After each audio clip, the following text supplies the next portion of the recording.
Haleluya, Shalom, salam sejahtera bagi kita semua.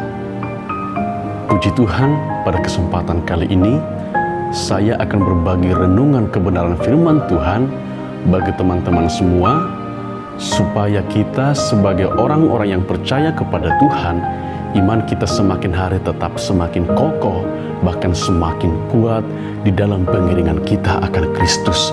Puji nama Tuhan. Sebelum saya berbagi renungan singkat buat kita dari kebenaran firman Tuhan, mari kita berdoa dulu. Bapa kami yang di sorga, kami mengucap syukur, kami berterima kasih atas segala kebaikan Tuhan. Saat ini kami mau mendengarkan kebenaran firman Tuhan yang kami yakini berkuasa untuk memberikan kami kekuatan di dalam menghadapi hari demi hari yang Tuhan sediakan bagi hidup kami. Terpuji namamu di dalam nama Tuhan Yesus Kristus. Amin. Teman-teman yang dikasihi oleh Tuhan, bahwa bukan atau tidak selamanya kita berada di jalan yang lurus. Tidak selamanya kita berada di level yang paling tinggi, atau bahkan kita tidak selamanya ada di dalam tubuh yang sehat, atau bahkan kita tidak selamanya berada di hal-hal yang menyenangkan. Mungkin juga dari diri kita atau bahkan juga dari luar atau dari orang lain bisa mempengaruhi perjalanan hidup kita. Pada kesempatan kali ini saya mau berbagi kebenaran firman Tuhan buat kita, bagaimana kita menghadapi orang-orang atau situasi yang bagi kita itu tidak menyenangkan. Tentu dalam kehidupan kita sehari-hari, tentu ada orang-orang di luar sana yang mungkin melakukan hal-hal yang tidak menyenangkan bagi diri kita. Mereka berbuat curang terhadap kita, atau bahkan mereka melakukan tipu daya terhadap kita, atau bahkan mereka mengecewakan kita, atau bahkan mereka berbuat jahat terhadap diri kita. Nah, hal yang harus kita lakukan sebagai orang percaya apa? Yaitu tema kebenaran firman Tuhan buat kita, berserah, Dia bertindak. Haleluya. Mazmur pasal 37 ayatnya yang ke-5. Saya akan bacakan.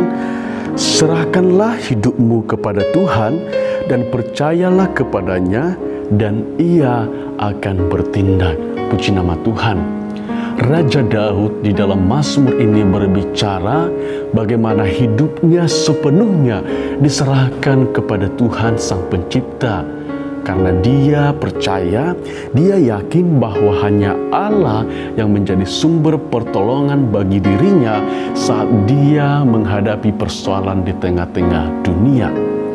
Teman-teman yang dikasihi oleh Tuhan, kita sadar bahwa kita ini adalah manusia yang terbatas. Artinya bahwa ketika orang melakukan sesuatu hal yang tidak baik terhadap diri kita, mungkin secara pribadi kita membalasnya dengan ucapan-ucapan yang tidak berkenan, atau bahkan kita berbuat sebaliknya terhadap diri mereka. Nah, pada kesempatan hari ini kebenaran firman Tuhan mengajarkan kita apa yang harus kita lakukan sebagai orang-orang percaya saat orang-orang lain melakukan hal-hal yang curang terhadap diri kita, saat orang-orang yang lain melakukan tipu daya terhadap diri kita, atau bahkan saat orang-orang lain melakukan kejahatan terhadap diri kita. Mungkin dari teman-teman ada merasakan hal yang demikian, orang-orang berbuat hal yang tidak baik terhadap diri kita.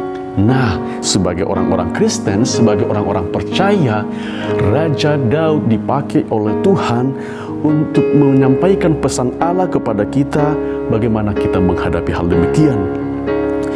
Hal-hal yang harus kita lakukan ketika kita diperhadapkan dengan hal demikian, yaitu yang pertama, jangan marah dan iri.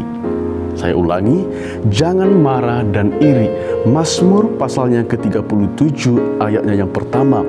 Di sini dikatakan, jangan marah karena orang yang berbuat jahat. Jangan iri hati kepada orang yang berbuat curang. Puji nama Tuhan.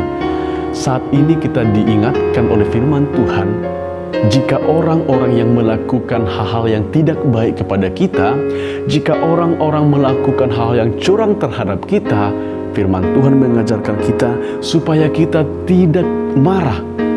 Haleluya. Mungkin ini sesuatu hal yang susah untuk kita lakukan. Orang sudah berbuat jahat kepada kita, kita menerima dengan hati yang ikhlas. Mungkin itu secara pribadi sesuatu hal yang benar-benar sulit untuk kita lakukan. Tetapi inilah yang menjadi kebenaran firman Tuhan bagi kita. Bagaimana kehidupan kita menghadapi hal yang demikian, yaitu jangan marah dan jangan iri hati. Ketika orang-orang berbuat tidak baik kepada kita, jangan marah. Ini adalah pesan firman Tuhan kepada kita. Bahkan firman Tuhan berkata bahwa kita itu harus membalas setiap kebaikan terhadap hal yang jahat yang orang-orang lain kerjakan dalam kehidupan kita. Dengan demikian, ini membuktikan kualitas kita sebagai orang-orang percaya. Ini membuktikan bagaimana teladan daripada Yesus, daripada Allah yang sangat baik, itu ada di dalam kehidupan kita. Kita aplikasikan kepada orang-orang yang ada di sekeliling kita. Jadi, yang pertama yang harus kita lakukan ketika orang berbuat curang, berbuat jahat, berbuat tipu daya terhadap kita, jangan marah dan jangan iri hati. Puji Tuhan.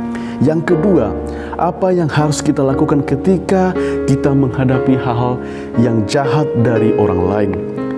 Melakukan yang baik. Puji Tuhan. Mazmur pasalnya yang ke-37 ayatnya yang ketiga, di sini dikatakan, percayalah kepada Tuhan dan lakukanlah yang baik. Diamlah di negeri dan berlakulah setia. Haleluya. Ini juga merupakan hal yang sulit untuk kita lakukan ketika kita sudah mengalami hal-hal yang tidak baik yang dilakukan oleh orang di luar sana terhadap kita. Bagaimana mungkin kita bisa berbuat baik lagi kepada mereka, sedangkan mereka sudah menyakiti hati kita? Bagaimana mungkin bisa lagi kita berlaku setia terhadap mereka, sementara mereka sudah mengecewakan kehidupan kita? Tapi inilah yang menjadi kebenaran sesungguhnya yang harus kita lakukan. Ketika kita dijahati, ketika kita dicurangin, ketika kita ditipu, kebenaran firman Tuhan berkata, lakukanlah yang baik. Puji Tuhan. Ketika kita belajar tentang kebenaran firman Tuhan, benar-benar kita renungkan firman Tuhan, itu sangat berkuasa. Dan itu mematahkan pikiran kita secara manusia. Firman Tuhan begitu luar biasa di dalam kehidupan kita, sehingga kita tetap berjalan di jalan yang benar. Ketika orang melakukan hal yang jahat, melakukan hal tipu daya, melakukan hal yang curang, bahkan mengecewakan diri kita, kita harus belajar untuk tetap berbuat baik, belajar untuk tetap setia. Supaya apa? Supaya melalui hal itu nyata kemuliaan Tuhan, baik bagi pribadi kita atau bahkan bagi orang-orang di sekeliling kita, bahkan bagi orang-orang yang sudah berbuat jahat kepada kita. Firman Tuhan berkata bahwa bencilah kejahatan. Tetapi bagaimana caranya kita membenci kejahatan?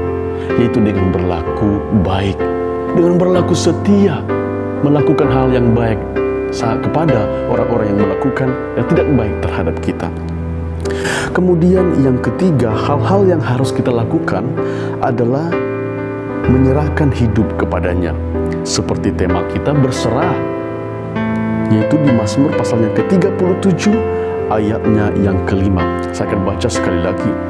Serahkanlah hidupmu kepada Tuhan dan percayalah kepadanya, dan Ia akan bertindak. Jadi sangat penting bagi kita sebagai orang-orang percaya untuk selalu berserah kepada Tuhan. Puji nama Tuhan, memang inilah yang harus kita lakukan. Karena apa? Yesus sebagai Tuhan kita, Dia Bapa kita, Dia pemilik hidup kita, bahkan Dia yang berdaulat atas kehidupan kita. Sangat-sangat dikehendaki bagaimana supaya kita menyerahkan sepenuhnya kehidupan kita kepada Sang Pencipta. Tentu kita di dunia ini tidak bisa hidup dengan kekuatan kita sendiri. Kalau kita melakukan apa yang ada di dunia ini dengan kekuatan kita sendiri, yang terjadi bukan hanya hal yang menyenangkan, tetapi hal-hal yang mengecewakan. Ketika orang berbuat jahat kepada kita, kita menjadi lemah, kita balas dengan kejahatan. Ketika orang berbuat curang terhadap kita, kita balas dengan berbuat curang terhadap mereka. Ketika mereka mengecewakan kita, kita balas sehingga mereka juga merasa kecewa terhadap kita. Kalau kita tidak mengandalkan Tuhan atau kalau kita tidak berserah kepada Tuhan. Tetapi ada baiknya sebagai orang percaya tetap menyerahkan hidup kita kepada Tuhan. Maka percayalah dan Dia akan bertindak. Apa yang sudah kita alami, apa yang sudah kita rasakan, hal-hal kekecewaan yang sudah kita alami, hal-hal yang curang sudah kita alami, bahkan hal yang tidak baik yang sudah kita alami yang dilakukan oleh orang-orang yang di luar sana kepada kita, kita serahkan sepenuhnya kepada Tuhan. Kita percaya bahwa Tuhan akan bertindak. Supaya apa? Supaya Tuhan tolong kita, Tuhan mampukan kita, Tuhan sanggupkan kita, sehingga kita imani ada sukacita di dalam diri kita. Kita tidak mampu bergembira seperti di poin yang pertama tadi. Kita mampu bersukacita walaupun kita di tengah-tengah kekecewaan. Kita mampu mengatakan, aku bersukacita ketika orang berbuat jahat kepada kita. Secara pribadi mungkin kita jatuh, lemah, bahkan tak berdaya oleh karena perbuatan orang-orang kepada kita. Tetapi kebenaran firman Tuhan bagi kita, bagaimana hidup kita itu menyerahkannya sepenuhnya kepada Tuhan. Percaya Dia bertindak, maka hal-hal itu akan berubah menjadi hal-hal yang mendatangkan sukacita bagi kehidupan kita sebagai orang-orang percaya. Jadi sangat penting bagi kita untuk menyerahkan seluruh kehidupan kita kepada Tuhan. Puji Tuhan. Hal keempat yang harus kita lakukan yaitu percaya Dia bertindak. Ini tertulis dalam Mazmur pasal yang ke-37 ayat yang ke-5 yang sudah kita baca tadi. Jadi ketika kita sudah berserah kepada Tuhan, menyerahkan keluh kesah kita kepada Tuhan, menyerahkan segala pengalaman-pengalaman yang tidak menyenangkan kepada Tuhan, kita percaya maka ada pembelaan daripada Tuhan. Dia akan bertindak. Dia akan menolong kita. Dia akan memampukan kita. Bahkan kita yakin dan percaya bahwa Tuhan pasti tetap akan memberkati kehidupan kita. Orang berlaku curang di luar sana, mereka kita lihat menikmati hal-hal yang besar di dunia ini, sementara kita yang sudah setia kepada Tuhan, rajin kepada Tuhan beribadah, seakan-akan tidak ada pertolongan, bahkan seakan-akan tidak ada promosi dari Tuhan yang kita alami. Tetapi ketika kita berserah sepenuhnya kepada Tuhan, kita percaya kepada Tuhan, maka Dia akan bertindak dan Dia akan selalu memberkati kehidupan kita. Dia akan selalu menyediakan apa yang kita butuhkan, apa yang kita perlukan, bahkan apa yang sedang benar-benar kita rindukan. Puji nama Tuhan. Jadi sangat penting bagi kita untuk menyatakan iman percaya kita kepada Tuhan ketika kita sudah berserah kepada Tuhan. Ketika kita sudah menyerahkan apa yang sudah kita alami di dalam dunia ini, kita imani bahwa Tuhan turut campur tangan menolong kehidupan kita, bahkan memberkati kehidupan kita. Selanjutnya hal yang harus kita lakukan adalah Tuhan pasti membela kita. Amin. Mazmur pasal yang ke-37 ayat yang ke-6 saya akan bacakan. Ia akan memunculkan kebenaran-Mu seperti terang dan hak-Mu seperti siang. Ayat 7, berdiam dirilah di hadapan Tuhan dan nantikanlah Dia. Jangan marah karena orang yang berhasil dalam hidupnya, karena orang yang melakukan tipu daya. Ayat ke-8, berhentilah marah dan tinggalkanlah panas hati itu. Jangan marah, itu hanya membawa kepada kejahatan. Jadi sangat penting bagi kita untuk percaya bahwa Tuhan pasti membela kehidupan kita. Kita ini adalah ciptaan Tuhan. Ketika kita sudah berserah sepenuhnya kepada Tuhan, kita percaya bahwa hidup kita ini adalah milik kepunyaan Allah. Oleh karena itu sangat penting untuk kita pahami bahwa ketika kita sudah menjadi milik Tuhan, maka Tuhan akan selalu membela kehidupan kita. Ada banyak cara yang akan Tuhan nyatakan bagi kehidupan kita untuk menyatakan pertolongannya yang luar biasa, yang ajaib bagi hidup kita. Orang-orang di luar sana berbuat jahat kepada kita, kita percaya Tuhan yang menjadi pembela kita. Orang-orang yang sudah berlaku curang terhadap kita di luar sana, kita percaya Tuhan pembela kita. Orang-orang yang sudah melakukan hal yang jahat kepada kita, kita percaya Tuhan pembela kita. Dia akan menolong kita, bahkan kita percaya kita akan dimunculkan seperti terang yang luar biasa. Karena apa? Karena kita itu hidup sesuai dengan kebenaran firman Tuhan. Kita hidup di jalan-jalan Tuhan, walaupun kita di tengah-tengah persoalan masalah yang ada. Tetapi kebenaran firman Tuhan bagi kita bahwa janjinya Dia akan memunculkan kebenaran kita seperti terang. Artinya bahwa Dia akan menolong kehidupan kita. Nah, di ayat yang ke-7 dan di ayat yang ke-8 ini diulang kembali, dipertegas kembali bagaimana kita tidak boleh marah, tidak boleh memiliki rasa iri hati saat orang-orang berlaku curang terhadap kita. Kita tidak boleh marah saat orang-orang melakukan hal yang jahat terhadap kita. Karena apa? Di sana dikatakan, ketika kita marah terus, maka itu membawa kepada kejahatan. Benar. Ketika kita marah terhadap orang-orang yang sudah melakukan hal yang jahat kepada kita, maka hal itu bisa mempengaruhi cara berpikir kita. Hal itu bisa mempengaruhi pandangan kita sebagai orang Kristen, sehingga apa yang kita lakukan membalasnya kembali dengan hal yang mungkin lebih parah dari hal yang mereka lakukan terhadap kita. Atau bahkan kita mempunyai rasa balas dendam yang luar biasa, yang berapi-api di dalam hati kita, sehingga kita bisa melakukan hal yang tidak menyenangkan. Sehingga apa? Kejahatan boleh terjadi dari diri kita. Nah, itu tidak boleh terjadi sebagai orang percaya.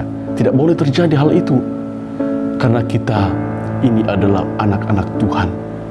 Ketika kita melakukan hal itu, sesuatu hal yang memalukan bagi Tuhan, kita sudah membuat Tuhan menjadi sakit hati. Saya boleh katakan demikian. Karena apa? Karena kita ini adalah miliknya. Kita sudah diajari bagaimana kita hidup di dunia ini, yaitu tetap berlaku baik, berlaku setia, dan melakukan hal yang baik, walaupun kita diperhadapkan dengan berbagai persoalan di dunia ini. Puji nama Tuhan. Jadi, teman-teman yang dikasihi oleh Tuhan, hal-hal yang harus kita lakukan saat kita mengalami hal-hal yang curang dari orang-orang lain, mengalami hal-hal tipu daya dari orang-orang lain, mengalami kekecewaan dari orang lain, mengalami kejahatan dari orang lain, yang kita lakukan, yang pertama, jangan marah dan jangan iri hati. Yang kedua, tetap melakukan yang baik. Yang ketiga, menyerahkan hidup kita kepada Tuhan. Yang keempat, percaya Dia bertindak. Dan yang kelima, Tuhan pasti membela kita. Puji nama Tuhan. Ini yang menjadi renungan buat kita pada saat ini. Kiranya renungan ini berkuasa dan memang berkuasa untuk memberikan kekuatan kepada kita sebagai orang-orang percaya. Puji nama Tuhan. Kita berdoa. Kami mengucap syukur Bapa yang baik sudah mendengarkan renungan yang singkat ini sebagai renungan kebenaran firman Tuhan bagi hidup kami, yang mengajarkan kami bagaimana kami hidup saat kami menghadapi hal-hal yang tidak baik dari orang di luar sana terhadap kami, saat kami menghadapi hal-hal yang tidak menyenangkan oleh karena perbuatan orang lain terhadap diri kami. Oleh karena itu Engkau tetap tolong kami, Engkau tetap mampukan kami, sehingga kami tetap hidup di jalan-jalannya Tuhan. Kami tetap hidup seturut dengan rencana Allah. Terpujilah nama-Mu Tuhan Allah kami yang hidup. Engkaulah Tuhan yang kami sembah, yang kami agungkan untuk selama-lamanya. Kami terima renungan kebenaran firman-Mu, kami imani dan kami diberkati hanya di dalam nama Tuhan Yesus Kristus. Haleluya, haleluya, amin. Puji Tuhan. Kiranya kita semua ada di dalam kesehatan yang sempurna. Tuhan Yesus memberkati kita. Puji nama Tuhan.